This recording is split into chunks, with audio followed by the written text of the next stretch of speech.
Hello and welcome to Sheher-o-logy, where we explore how cities of tomorrow can become more responsive, inclusive, and effective. I'm Utsav Choudhury, and today I'm honored to be speaking with Dr Debjani Ghosh, Associate Professor at the National Institute of Urban Affairs, New Delhi. With over 2 decades of experience in sustainable development, urban planning, and capacity building, Dr Ghosh has led major initiatives like the PERT project, the South Asia Urban Knowledge Hub, and the capacity building programs like ICDP under the urban missions at NIUA. Currently, she leads the National Urban Learning Platform, among many other data-driven partnerships across the sector. Let's start at the beginning. Over the last 2 decades, how has the capacity building in the urban sector evolved, and where do you see it going? Yeah, so over the decades, I think this domain has really evolved. In the beginning, it was much more rigid. We were only talking about classroom trainings. We never did any peer interaction. There was mostly, lectures were given in the classroom. You learned something, and maybe with it, things like exposure visit or taking you to a site, field visit, that used to happen. So, for example, I think Pearl program was the first one where this kind of peer-to-peer, it was basically called peer exchange.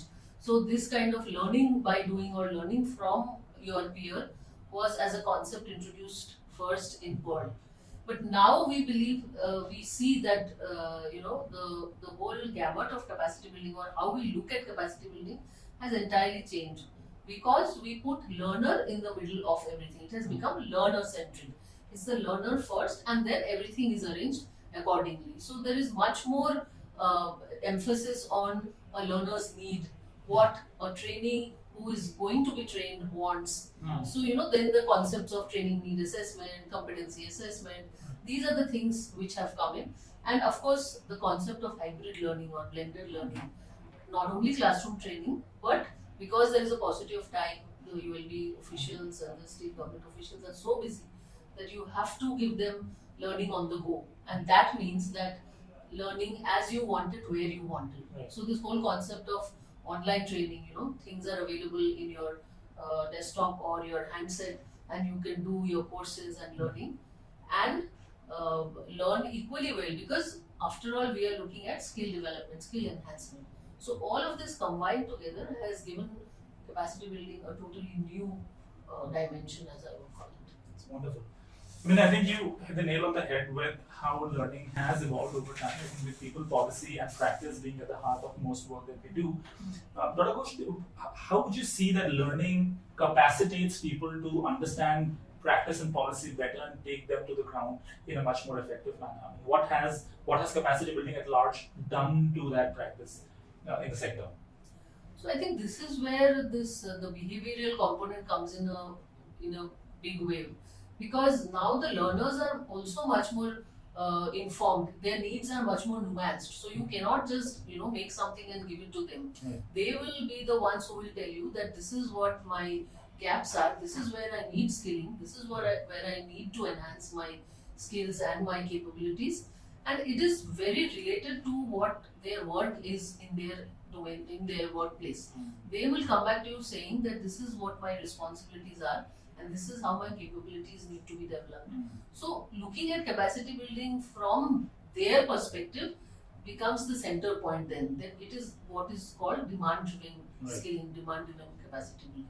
This is where the change has happened, I feel. So essentially, the person at the heart of the entire process becomes the crucible around which the content is created. So, yes. So you tend to find much more contextualized and better implemented solutions because it's curated to their needs. Absolutely. And apart from giving training or giving information, whether in classroom or whether in online platforms, what is important is that everybody thinks that unless you go to the field or unless you see what is being done, then the learning is never complete. So every learning has to be compiled and has to be substantiated by not only visits to the field, but exposure to areas of their workplace. Right. And a person's competency is also defined in such a way that when you have undergone training or a capacity building initiative, how have you been able to come and apply that in your workplace so that you can take decisions better and implement projects better if that is your responsibility. Great. I think you did touch upon the point of behavior change. I think with more and more content and content consumption and learning being online and being on the go, I think there's a big component of the learner itself motivating or finding the motivation to essentially seek the content that they desire, and then having the right kind of nudges to bring that content to use. Do you think platformization or online learning makes it that much more easier for them to do? So the platformization, as the word you are using, that is only to make learning easier. See, while I agree that technology and platform learning cannot be the be all and end all, there has to be some physical interaction also. But there are people, we often come across ULB level officials who are saying that we are as usual as it is short staffed in our workplace. Right. Where is the time to go to some place and be there in a classroom Right. training for 3-4 days? While it is needed, they kind of regret that they don't have the time, or they are not sent to enough training programs. So this is where the concept of online learning comes in handy. And I think the perfect combination is to have a hybrid learning system, where the people who do not have the time to go and do this kind of physical interaction at that time enhance their skills, because nowadays we have very good technical courses given in bite-sized modules which can help a practitioner to develop his skills.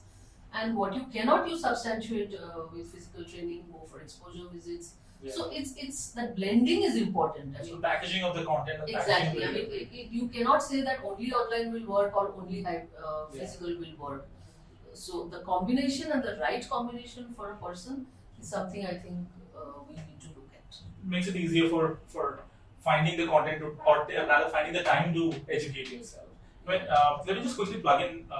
We initially talked about the National Open Learning Platform, which has been in the mix of things when it comes to capacity building for urban officials. What do you see its impact in the way they are learning and sort of practicing everything that they learn through the portal in the cities? That's a good question. So, very big component of the National Open Learning Platform is not only courses, but a very large collection of urban solutions. So the platform was visualized not only to be just mandating and pushing in courses, but the concept, as I mentioned earlier, of peer-to-peer learning, that formed a very important part. So peer-to-peer learning for a practitioner is seeing a urban solution which has worked well in some city. So if I am city A and you are city B, and I have seen that city B has implemented a project under the circumstances which will also be could be done in city A. So then the option of reaching out to city B and learning from city B becomes very crucial. Right. So in that sense, we have over 350 urban solutions on our platform, which has all been collected from the ULBs themselves.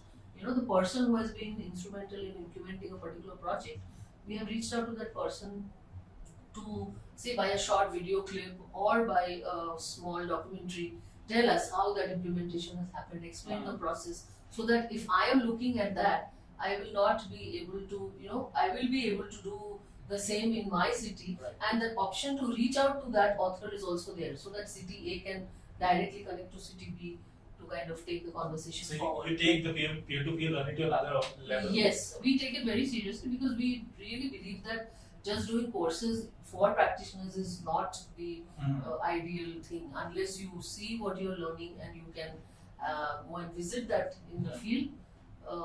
That will not be successful. You touched upon an interesting point that a city that is creating the content might actually also consume the content. Yes. So I think NULP in that sense is a little unique, because if I remember correctly, the phrase that you use is a prosumer. So Yes, you're a producer of content and you're also a consumer of content. Exactly. How has that model of content creation sort of changed the way you look at capacity building? Do cities become more fungible and flexible in sort of learning and adopting things?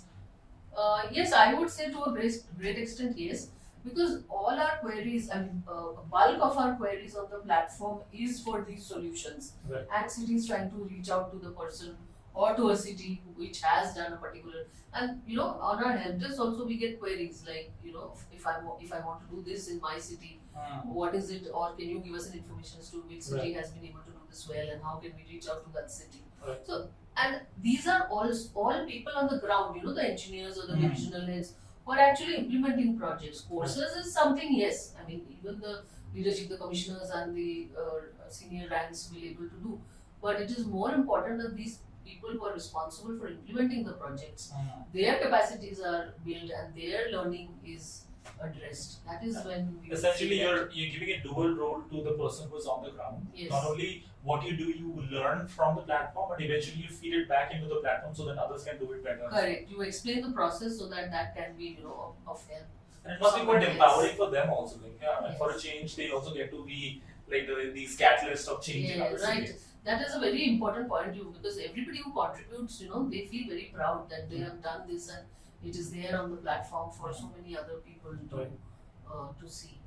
Excellent. That's wonderful. So we were talking about the behavioral aspect also. So can I now ask you a question on that? Sure. So I just wanted to know that how do you think that behavior change is so critical that it is crucial to the success of formal transformation?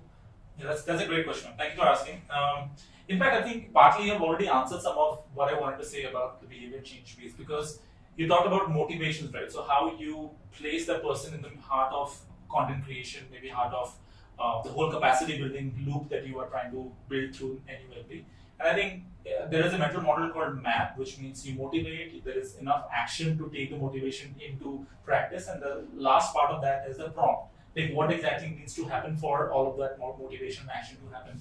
I think with the platform model that we talked about, NULP being in the mix of things, I think the motivation is there. We just talked about how a person on the ground who's implementing a project also finds himself or herself in the middle of the content creation loop, where you become the axiom through which all of the change is happening. And the action part of that is where most of the issues are, where if you make it too hard to learn, then people don't want to learn it. So the way you have broken down content, made it easy to access and to do, I think it makes it much more easier for people to adopt and learn things quickly on the go. The last piece of the puzzle probably is the nudge or the prompt. I think that's where a lot of the behavior change probably needs to come in, because right now, as you said, most of the cities are burdened with a lot of work, and you often find cities essentially being firefighters. The officials are firefighters trying to meet all of the changing needs of the city on a day-to-day basis. I think systemic changes in encouraging better capacity building, maybe evaluations being done in such a way that your knowledge and its application becomes a way you are evaluated with the city matrix, could be a really good way to sort of bring about a behavioral change in the way we look at learning. Because at the end of the day, learning has to be self-motivated. If it is pushed down, then you will only look at it as if it's a checkbox that you need to complete. But once you indulge in the process of learning, you will learn it for the rest of your life.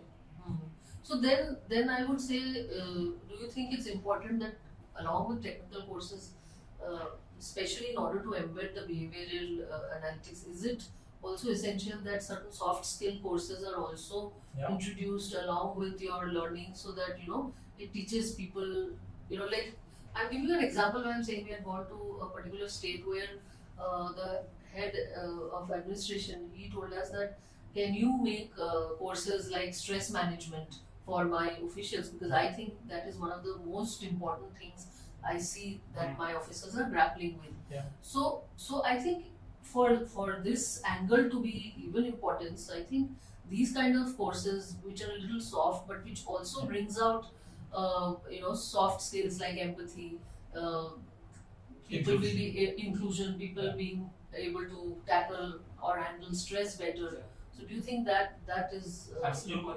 It's spot on, man. I think as we move forward into the future, there is a constant push to make the cities more inclusive, right? And inclusion is not only centered towards the citizen; it's also centered towards the governance and the system that is working for the city.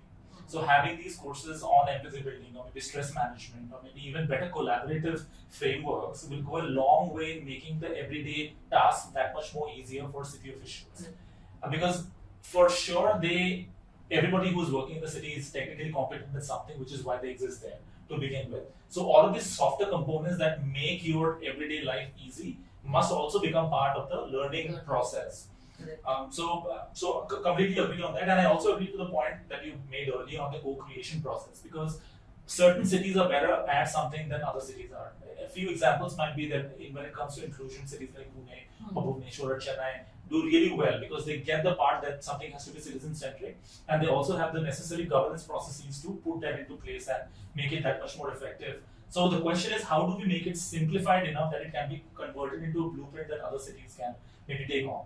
So that kind of conversion of knowledge is also something that could be maybe incorporated into the future of learning as we move forward.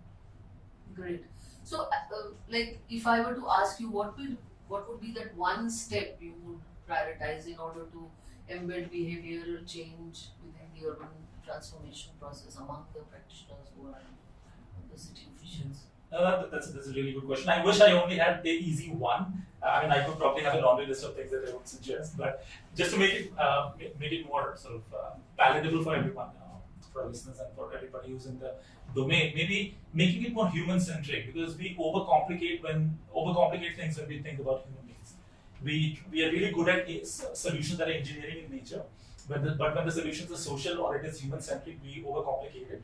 And sometimes the complication comes from the fact that there is heterogeneity in the way we interpret the situation. So behaviors at the end of it becomes the factor that makes it that much more unique. Between you and me, we might actually see the same thing but differently.